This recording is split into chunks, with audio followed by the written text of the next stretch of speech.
Hello, everyone, and welcome to another episode of Peek Behind the Curtain. I am your host, Nick Dahlhoff. In today's episode, we're going to go behind the scenes of 1940s Radio Hour. Joining me here today are a couple of the stars of the show. They are Elizabeth Zoya and Brady Berg. How are you guys doing today? Good. Yeah, pretty well. Doing all right. Just to start things off, why don't you guys talk about what your characters were in the show and kind of what they contributed to the setting and the story here. Brady, since this is your first time, why don't you start us off? Sure. My character in the show was B.J. Gibson. He was just a guy who's trying to make it big in New York. He's dating one of the other characters, Connie, and that's really all there is to it. He's just My character was Anne Collier. She has been there the longest out of the girls. She's been there since the 6 years it had started. She has a fling with Johnny, who is constantly having flings with other girls and is also married. I mean, 40s New York. That's Yeah. pretty par for the course. Yeah. It feels like. Sure, she has a kid. She works as a private secretary outside of the radio, but the radio is what she loves to do, and she takes it seriously, but she also has fun with it. Yeah. So just to recap, what the story here is essentially this is back in 1940s Christmas special radio special. This was a big live thing. Big live show where you guys did some singing a lot. It was a big musical number, essentially. Yeah. And the thing I really loved was you guys mentioned that there's like a studio audience in your set, and you incorporate the audience actually into it. There was an actual applause light up sign that I think really helped, because one of the things that I've noticed sometimes when you go to these live performances is you never know when to clap. Yep. You don't know if they're gonna do something right after that, Right. or if there's that little gap and then you start clapping. So that was, I think, one of the things, like, God, I wish more stories would incorporate that more, but it's really hard to, Right. except for in this, it makes total sense, which really helped, I think. like one of the difficult points I think that a lot of people would have clapped without that sign was after our song Pepsi Cola. Pepsi Cola or Chiquita Banana. Yeah, Any of 'cause like these the were just commercials. ads. They're just ads. You know, Mhm. you're not supposed to clap after those. You're just supposed to listen and then move on to the next scene or song. Yeah. And Yep. I think we would get claps once in a while, but it wasn't like, but we I expected mean, I it. liked it. I was happy with it. Yeah, you're never going to deny No, no, no. applause in any sense. We knew it was probably going to happen because that's just what it's accustomed to going to a place to clap after every number. But we thrive on the attention. Yeah. You're- So let's talk a little bit more specifics into the play. What were some of your guys' favorite things to perform or watch your fellow actors perform? What were some of the highlights for you? I really enjoyed the scene with me and Neil when I'm dancing and he's messing up like Oh, every yeah. every step of the way. Wasn't doesn't even literally one step behind you, like one I beat? think, yeah, he's always like a beat behind me. Sometimes he didn't think he was supposed to dance in the beginning. So in the beginning, I'm just dancing by myself, looking like I should have a partner, getting just really annoyed with him. At the end of the scene, his pants fall off, and I just stomp away, just very angry. I'm mad at him. I'm mad at you. I'm mad at BJ. I'm mad at Johnny because they're the ones who messed him up to begin with. I'm just not having it. I really liked the duet turned solo I had with Paul near the end of the show, or Johnny near the end of the show. That was a really fun bit. It wasn't written to have Johnny come into that song at all. Yeah, it was But- supposed to be just you. But But it was really fun to yeah. incorporate that little change. It added a new like level to it. Mhm. Because then it's like me and Connie were sitting next to each other and we're like, he's drunk. We need to take care of him. And like our characters had a lot of beef with each other, and so to reconcile that relationship and then kind Right. of have an equal understanding of each other. Right, because that was the song right before or right after he announces that he's leaving and you're going to take his place. Yeah. And you're like, wow, this guy's been hitting on my girl, but now All is forgiven. All I is got a forgiven. job now, so.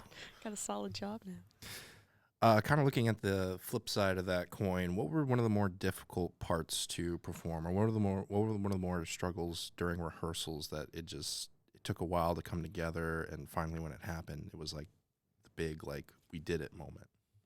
I think that the choreography was very difficult. Choreography was difficult. And there were some big changes we had to make right before we actually started the performance. Right, because we didn't realize how close we would need to be to the mics. Yeah. So that changed a lot of the choreography, We just had regular dances. regular and dances. then we found out, oh, we need to stay like 3 feet away from these Macs the entire time. Mm-hmm. Like, we can't go farther than that. We can closer, maybe, Yeah. but we can't go farther than that.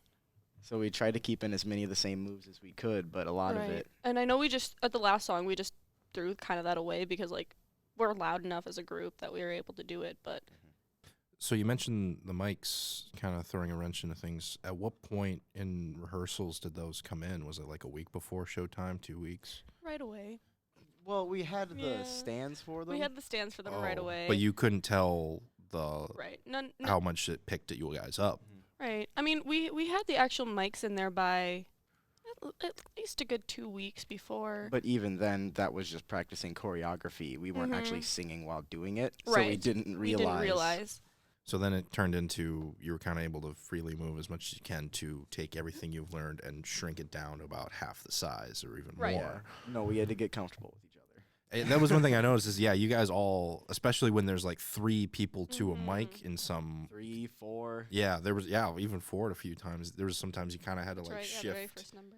Yeah, you had to shift, like someone would maybe have to lean back while the other one goes in kind of thing, which would add a whole new level of choreography, quote unquote, to it then.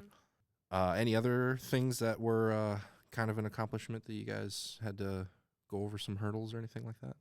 I'm proud of everybody for drinking the coffee during the performances. I hate coffee. That was real. That was real coffee? Black real black coffee. coffee. Oh. And we didn't even have cream. It was just water in the cream cup. And I must remind you, having 7 cups of black coffee in the span of 2 hours isn't that fun, especially when you have 2 performances that day. Yep. Or for like Alexis, who played Connie, she had to drink how many Cokes? I think it was 7 for her as well. It was like 7 7 or bottles. 8 bottles of like 6-ounce Cokes, 6 or 12 ounce. Yeah, Yeah. it was Mio.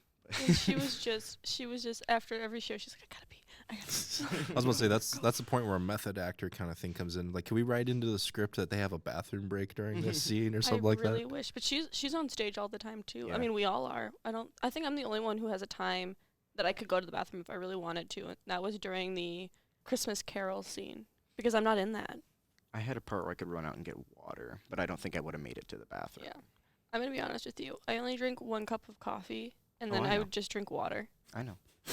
I was watching everybody get those tiny half-full cups, filling it, seeing the audience wouldn't notice. I mean, that's probably what I would do because I'm in the same boat you are. I'm not a hot beverage guy in general. Me neither. I can't drink tea. I can't drink coffee. None of No. that. I'm not a. I'm the same thing. I don't like hot drinks. There was one scene in particular where I had to fill up my cup before going off stage and then come back and fill it up again. So I had to drink it backstage during the course of one song. Yeah, because there's no sink backstage. Yeah, and I I was wish always there sitting was. there waiting for her to get like halfway, 3/4 through the song, and I would just chug it and then run back on. Go fill up another I cup. think my what was it? I think my favorite thing was the fact that it's like I knew I was gonna spill it at some point. Oh yeah, I spilled it like twice. I think The first you night. spilled one. Johnny spilled mine. I had it sitting under my chair, and he bumped into it with his feet. Oh, that's right. I think the first night I spilled it because I put it on Johnny's. Because I remember I put it on Johnny's chair, And it spilled over all the and papers. it spilled over the papers, and it looked at his chair, and it was on his chair. So I went up to Zaire, who was playing the stage manager, and I was just like, You gotta clean that up. "You gotta go clean that up, because that's your job, not mine." Because it would be his job, And it was. and it was. That's just it. If you have to be forced to drink the coffee, the guy who has to clean it up has to clean up the coffee. Right. It's only fair. And that way. then the second night was when my parents were there when I spilled the coffee again. They were joking about how I was going to spill the coffee, and I did. They jinxed you. Yeah. Oh, Sheila said she liked it in the end. She She said it did. added to the aesthetic. It was supposed to be a mess at the end. I mean, Papers all over it's the true. floor. It's Chairs true. moved everywhere.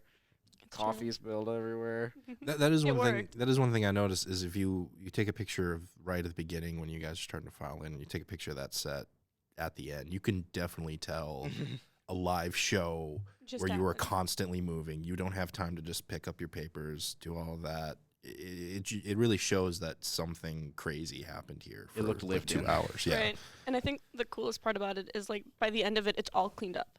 Mhm. Because Zaire does that all, doesn't he? Yep. Yeah, he cleaned up the entire set and, like, And Emmanuel put all the chairs back afterward. well, It- I put away my own chair and I put away Johnny's chair. No, he put away the band's chairs. Oh, the band We put away chairs. our own. We put away our own. Okay. That's what I thought. And then, Yeah, they looked the exact same, beginning and end. And it's just right As soon as people start filing in, it changes, and then as soon as people start filing out, it's a mess. Right. Mhm. And it's so much chaos at the end, but then it's all cleaned up again, and it's so cool. I'm sure it would have been really cool to watch, but like. And that sound means that it is time for intermission. This is the part of the show where we preview some of the upcoming theater productions that you guys are working on here. So what's coming up for the SMSU theater department? Firebringer next. Yeah, we are. Well, we're in the process of doing Firebringer. Yeah, we open almost exactly a week from today. A week from yesterday. 6 days from now. 6 yeah. days from now. Woo! Yeah, so the premiere will be Thursday, February 20th. That'll be at 7:30 p.m. There's 2 more show times at that time, both on Friday and Saturday, as well as a Sunday matinee that will be on February 23rd at 2 o'clock p.m. This will be taking place in the Black Box Theater, so in the first floor of the Fine Arts area. Why don't you guys talk to us a little bit about Firebringer? What's it about? Firebringer is about a tribe of very early humans who discover fire. And aliens? Maybe. Maybe. Maybe they do, maybe they don't. You'll have to come to the show to find out, I guess. It's ancient times, possibly ancient aliens. Who knows? Maybe we'll see the ancient aliens guy here, too. Definitely very vulgar show, though. Yeah. Very. Don't I bring your mean, kids don't bring unless your- they're don't bring really your- cool. Yeah, high school up, please. Definitely. Viewer discretion is advised. Yes. Yeah, for they've sure. definitely discovered curse words before fire. For sure. That was. They probably like just freshly discovered it, so they're just overusing them. Yeah. I mean, we've all been at that point where we discover not even necessarily a bad word, but like a fancy word, and you just overuse it. I've done that ubiquitously, but never very. It's like from Princess Bride, inconceivable. Yeah, yeah, he just like read that word like a few days before, Right. and he just thought it looked cool. So yeah, again, Firebringer premiering Thursday, February 20th. It's for 1 weekend only, so you don't want to miss that. So to start things off in this second half, I'd like to talk to you guys about the fact that you spend a lot of time on stage. Obviously, most plays, there's scene changes, there's costume changes. Usually not everyone's on stage all at the same time. So what was it like almost going full throttle, like the whole performance, and what sort of things did the script provide you to help fill some of those gaps where you're not really in the main part of the story, and what sort of things did you kind of have to come up with yourself? Didn't. It really didn't. Most of it was we had to decide where a character was going to be at any given point of the show. But I mean, we were working on that from the beginning. Yeah, Like that- occasionally it would say like, oh, go off stage at this point and come back in to discover something you missed or whatever, or maybe bring something from off stage back on. right.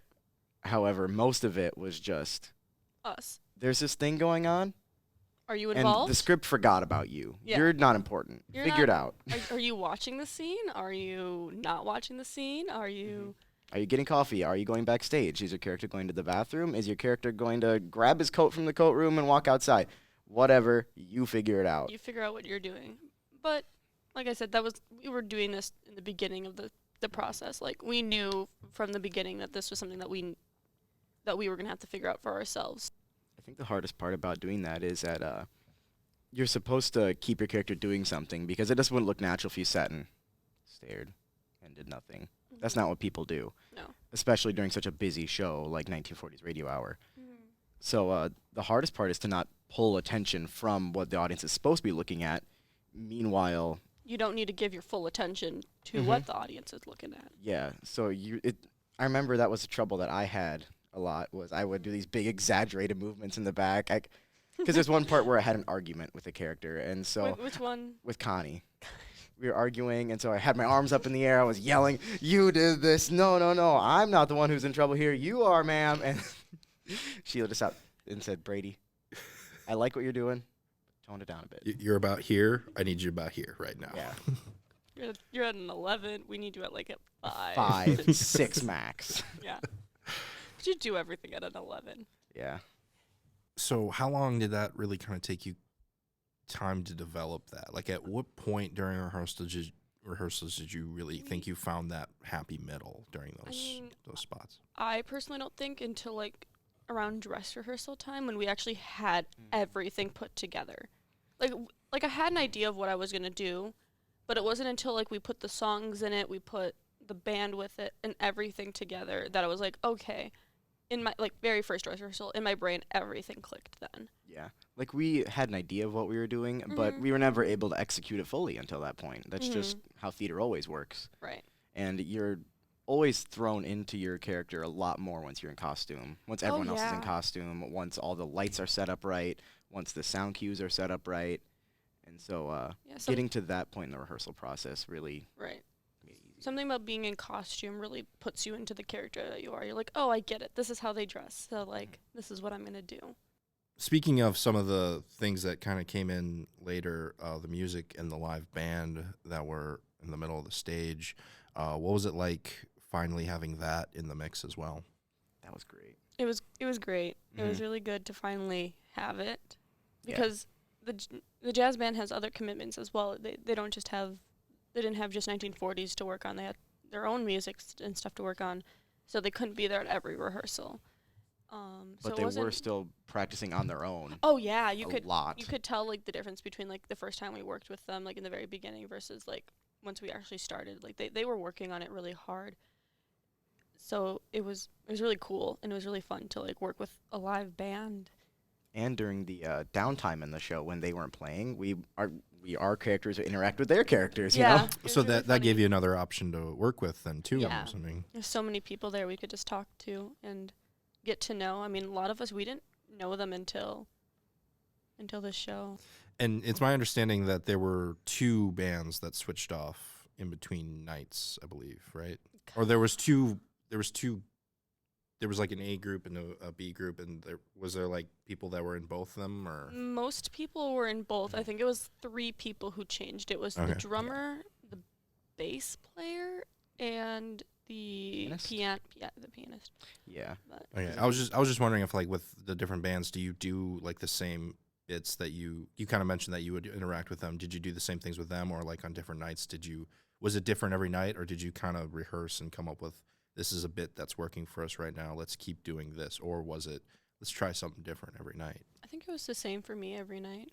Essentially, but there's also, for the most part, it would kind of be different every night, no matter Yeah. what, No matter whether what, it was it the was same always- people or not. It was always different because someone could decide to go a different way. Yeah, it was And- pretty much an improv show with lines. A lot of us Mhm. made the joke that the show Right. should have been called the Awesome 40s Radio Prom. Yeah, that was the thing I noticed is Awesome 80s Prom. yeah, Awesome 80s Prom. I've talked about this. I thought that was a really interesting experience with that show because it was so inclusive and so Yeah.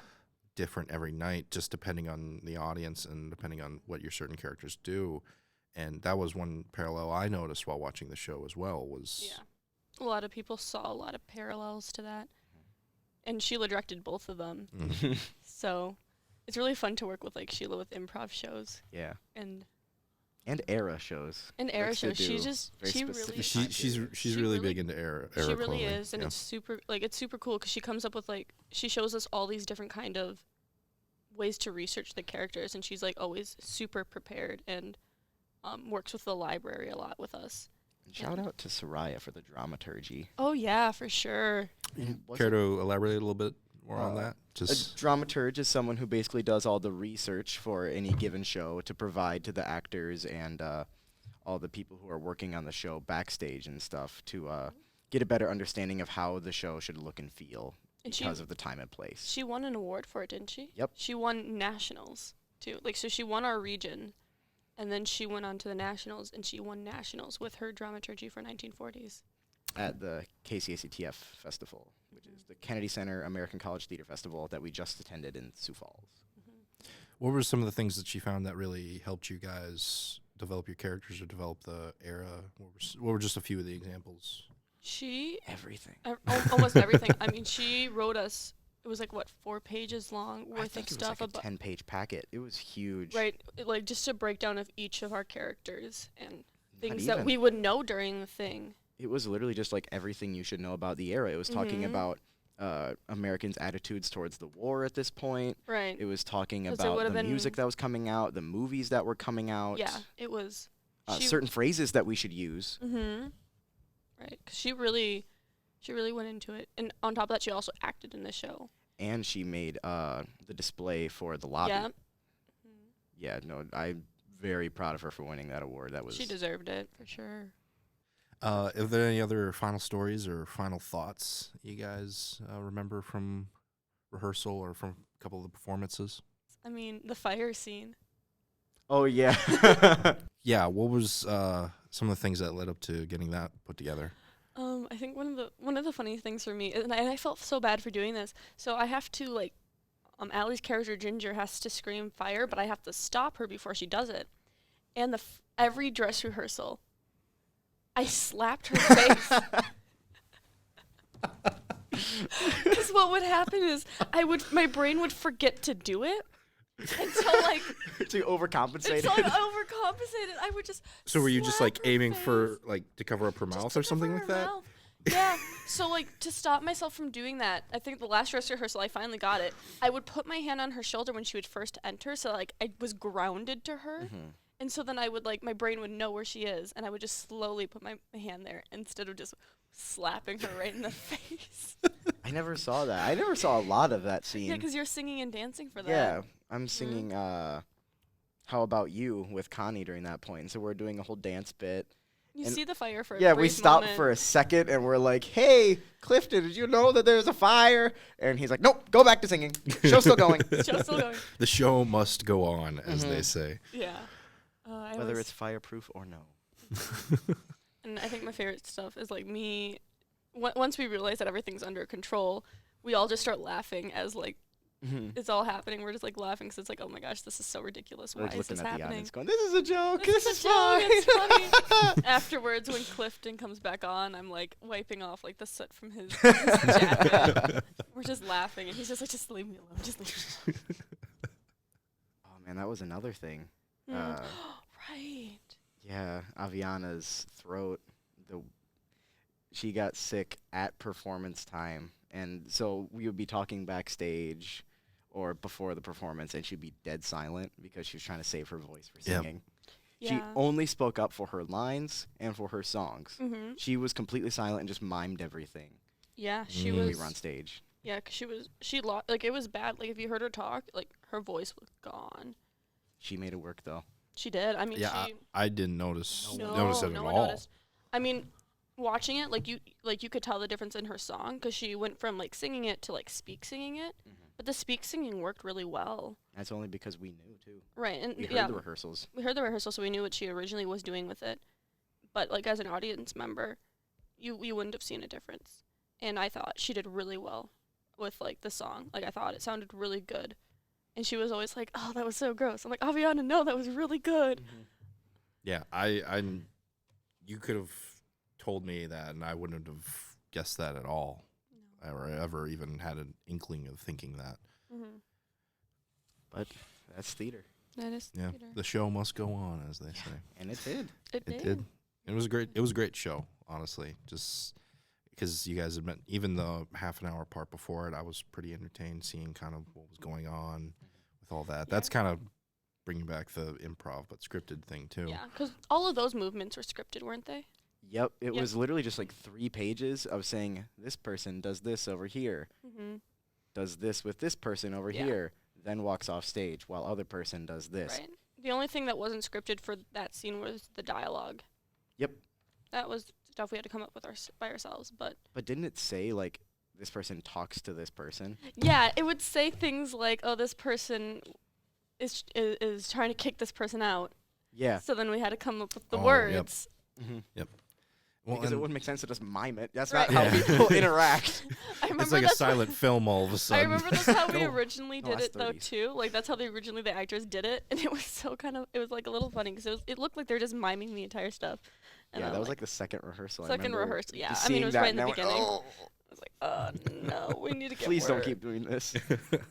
But I remember like first reading it, and there was just so many things about it that I was just like, it's a big play. Like it's secretly a big play.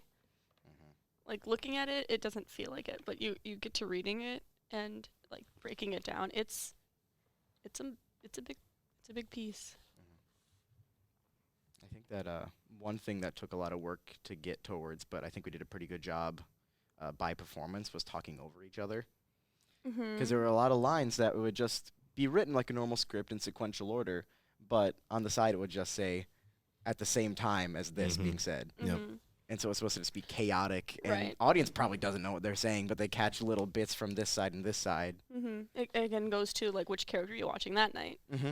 That's the lines you're gonna pick up on.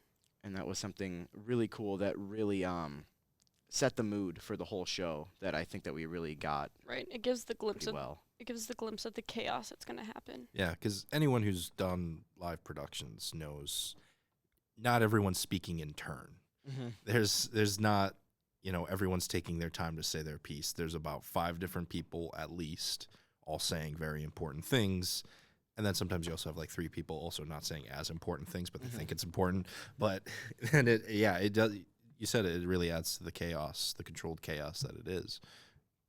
I think what was really nice though is like the scripts that we had in our hand actually had the entire script typed up, and didn't like Mike Van Coolen basically type up the whole thing because he's like already have all the lines within the Mm. show anyway. Yeah. So like the actual like show part of the show, Oh, we yeah. had the scripts on. We still had it memorized in case like for some reason we couldn't find the page that we Yeah. needed. Or like if you just can't see it You can't because your see. character doesn't wear glasses. This is why. I Or wear if coffee contacts. if coffee gets spilled on it. Right, coffee gets spilled. So we had our lines memorized, but Mhm. it was nice to have that crutch. Yep. Being like, all right, if I need it, it's right here. The hard part, honestly, that made it kind of difficult because a lot of times Mhm. you wanted it to be the right page, but the pages got all messed up on the Mhm. floor, and so you have to like try to find the right one or just pretend you're on the right page. Yeah. Yeah, And- because the audience isn't going to know. No. They're on the opposite side of they're looking at the opposite They- side of the paper. They can tell that there's words on it, but they can't tell what the words are. But the problem is if somebody turns their page at the wrong time if they turn it at the right time, you don't know when to turn the page because you don't Oh, know yep. when it ends. Yeah. For the Christmas Carol scene, Mhm. I- Oh yeah, I never had the right page during that. I was just like watching Aviana and I was like, okay, and the script ends here. Next because that's the whole page. joke is you all turn at the same time. I think what was really funny though about the show is like each night more and more paper ended up on stage. Yeah. I think it was the second to last night. Everyone was throwing their pages on the floor throughout the show instead of just at the end. Yeah, I think I think this was the last show. Because we're like, here we are. We're gonna every page. We're just because that is what it was would like happen. 50 pages too. Yeah, it was a hefty And script. so it was like 10 people, 50 pages. And then was it Kat who had to put them all together for the next day? Props to Kat, 'cause she would do that I think she would do it every night Yeah. after we'd end the show, so that way she didn't have to do it She the next just grabbed day. this giant pile of papers and go 1, 2, 3, 4, 5, up to 50. 1, 2, 3, 4, Mhm. 5 out of the pile until they're all in order and in their own individual stacks. Yeah, really props to her. Yeah, because it's a prop. Props for asking. puns are fun. Puns are fun. Yes. And with that, it is time for the curtain call. I'd like to once again thank my guests, Elizabeth Zoya and Brady Bird, for coming in to talk about 1940s Radio Hour. Be sure to support them and the SMSU Drama Club by going to see Firebringer. It will be shown in the Black Box Theater for one weekend only, so you don't want to miss that. Once again, the dates for that are February 20th, 21st, and 22nd at 7:30 p.m. That's a Thursday, Friday, and Saturday. And there's also a matinee performance on Sunday, February 23rd at 2 o'clock in the afternoon. Any other things you guys got going on? Any other improv shows or auditions We for have the an shows? improv show the 28th, and it's going to be leap year themed. Leap year Yeah. theme. That's right, it is leap year, isn't it? Yeah. I totally Every 4 forgot years. about that. Yeah. Something I should keep. I was born in February, so I had missed that. Like, I got really lucky. I was in that like 75% chance that I didn't Right. get born on Yeah. leap year, because My- that just sounds way too my- confusing. My Yeah, you aunt's would be, born like, on the 5 years 29th. old right now. My aunt's born on the 29th of February. So she's turning 13. That'll do it for this episode of Peek Behind the Curtain. I'd like to thank everyone for listening, and we will see you next time.